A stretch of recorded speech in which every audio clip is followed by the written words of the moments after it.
Good morning. I was supposed to be doing a women's group today, but it seems that the time is not correct for most of the ladies that have signed up for it. So instead, today I thought I'd pop on here and talk a little bit about mindfulness. Um, if you don't know me, my name is Melissa Collins. I am a registered clinical social work intern working towards my licensure here in Florida. So what I've observed through my clients and through interactions with others is that most people think they know what mindfulness is, but it seems that in practice, in practical application, they have difficulty with it. And that's completely understandable. The issue I see most people running into is when they find things that are very difficult to do, they give up. So first and foremost, I want to talk about a couple things. I want to talk about mindfulness and the stages of change. So mindfulness in a nutshell is just paying attention to your present moment without judging. Not judging your thoughts or trying to change anything about what you're feeling, what you're thinking, or anything. Just kind of stepping back and observing what's going on in the present moment. So you're not thinking about the past. You're not thinking about the future.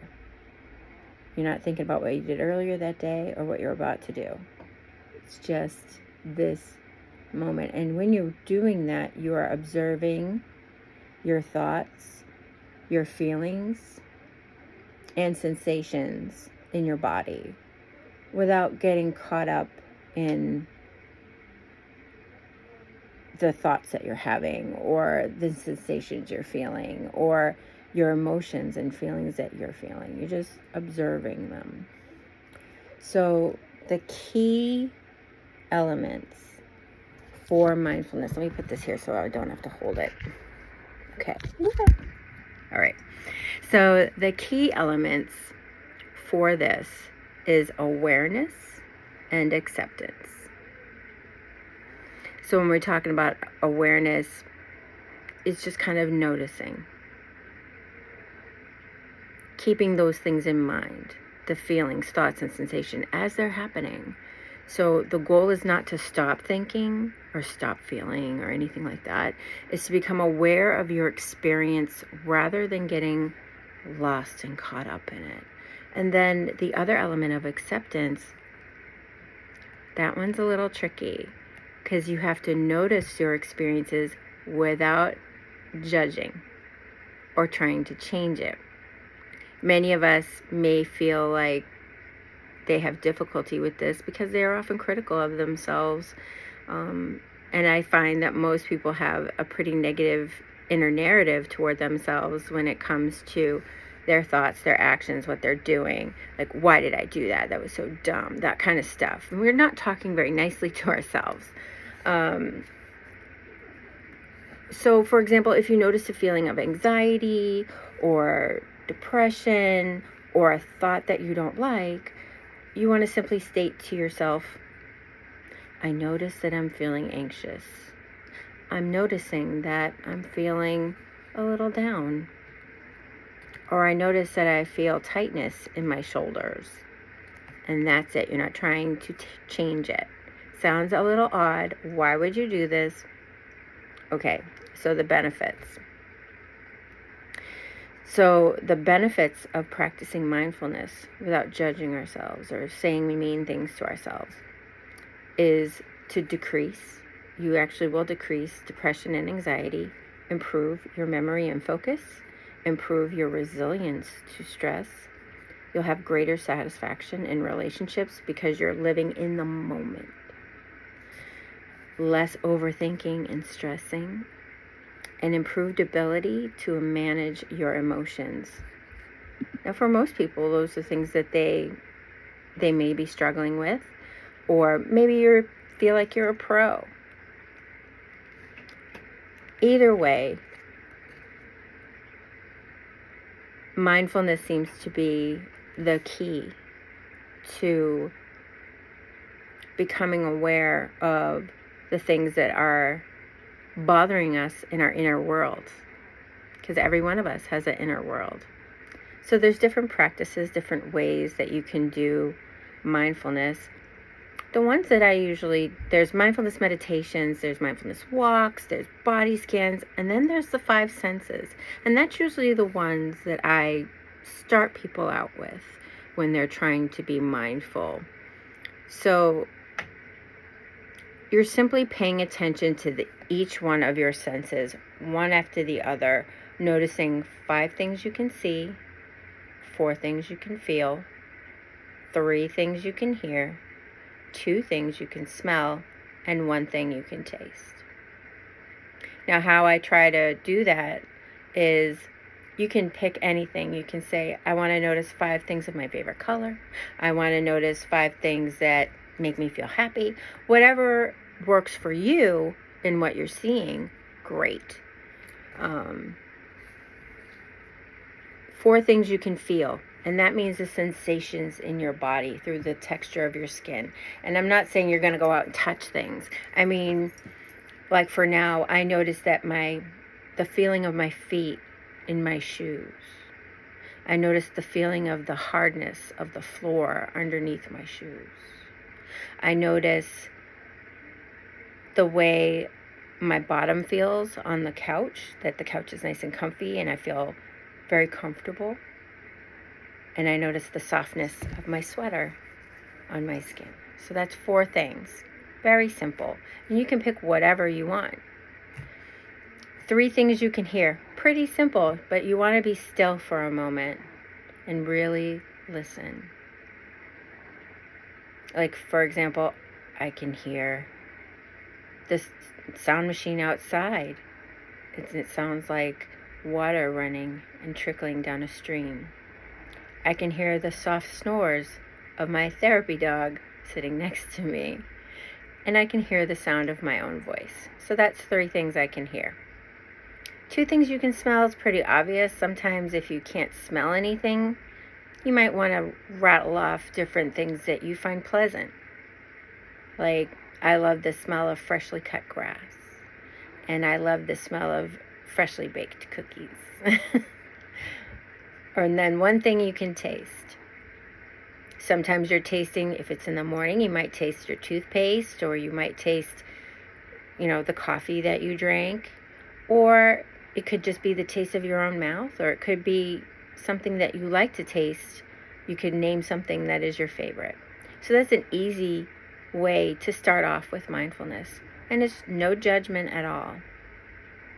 And the other thing I wanted to talk a little bit about is the stages of change. A lot of folks don't understand the stages of change. It's not easy to make changes. Let me look on here real quick. Make sure I have all this stuff. I need a lot of things to help me remember things. So some folks don't understand the stages of change, and they like to give up when things get uncomfortable. When in reality, when things get uncomfortable, that's when you're starting to change and you need to stick with it. So there are a few stages. There are about 5 that they recommend talking about. So there's 1, the pre-contemplation stage. So maybe in the pre-contemplation stage, the cause of your problem behavior or your problem thoughts aren't yet recognized. Okay, maybe someone's in denial or just not seriously considering a change.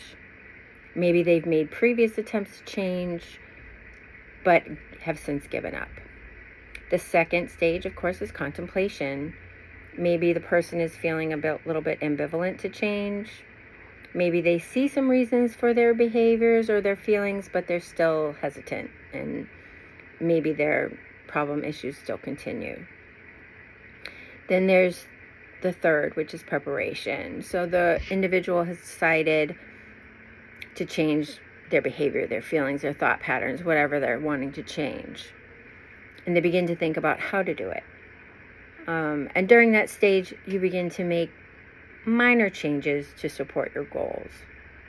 But they may not have completely ended what the problem that they're trying to change, or the feelings they're trying to change, or whatever it is. Then there's the action stage. Significant steps are taken to end the problem behavior. Maybe they start avoiding triggers, or reaching out for help, or taking other steps to avoid temptation, whatever those steps need to be for your changes. Those are the steps in the action stage that you're taking. Then there's maintenance. You've made changes during your action stage, and you're maintaining those actions.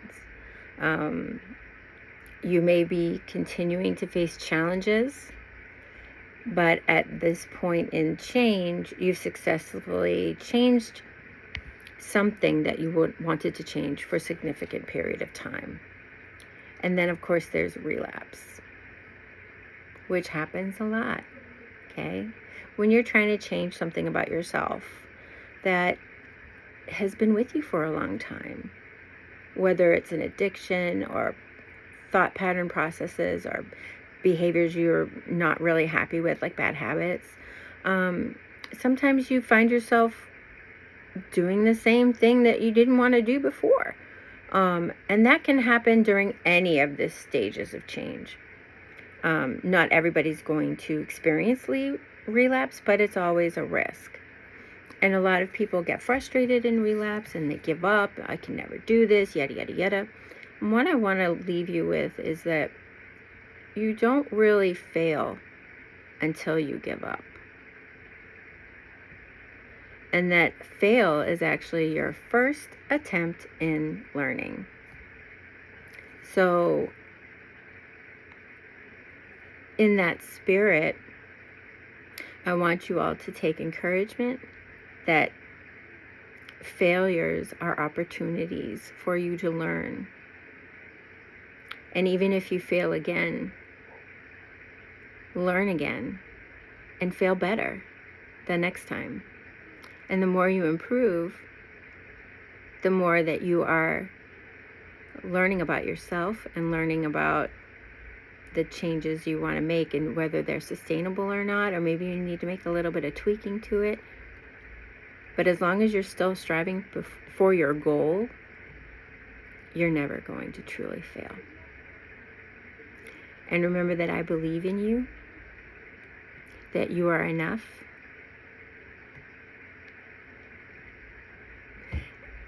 and I want you all to make great choices and have wonderful days today. Bye.